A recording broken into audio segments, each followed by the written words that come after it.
তুমি বুঝবে কি করে কোনটা তোমার মা?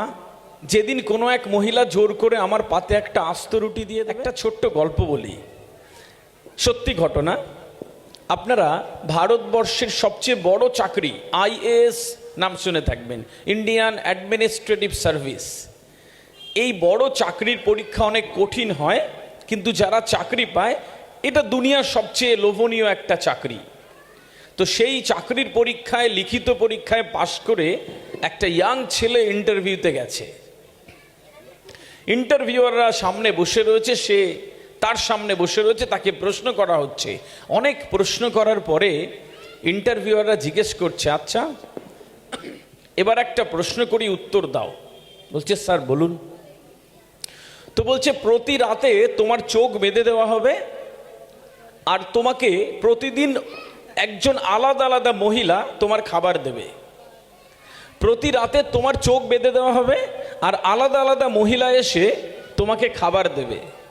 তুমি কি করে বুঝবে যে কোনটা তোমার মা? তুমি বুঝবে কি করে কোনটা তোমার মা? ছেলেটি কিছুক্ষণ চুপ করে থেকে উত্তর দিচ্ছে যে, স্যার আমার তো চোখ বন্ধ থাকবে, আর প্রতিদিন আলাদা আলাদা মহিলা আমার খাবার দেবে।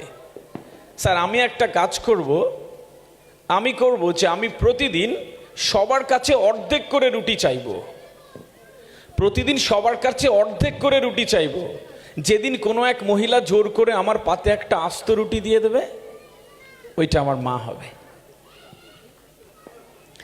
ওইটা আমার মা হবে। যারা বাবারা এখানে বসে রয়েছেন, আচ্ছা বলুন তো, যদি একলা মানুষ হতেন, একলা, আপনি সব ছেড়ে দেন, আপনার ফ্যামিলি নাই, পরিবার প্রিয়জন নাই, আপনার সারাদিনে খেতে কয় টাকা লাগতো? সর্বোচ্চ 200 টাকা, তার বেশি লাগবে? কেউ নেই, কারো চিন্তা আপনার করতে হচ্ছে না। তো সর্বোচ্চ 200 টাকা রোজগার করলেই তো হয়ে যায়, আর তো লাগে না একজন মানুষের সারাদিনে খাওয়ার। তো কার জন্য করছেন এত কিছু?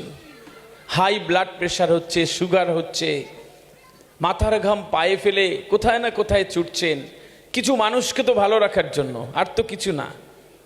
কি হবে যদি কোনো একদিন রাতের ট্রেন ধরে কোথাও চলে যেতেন?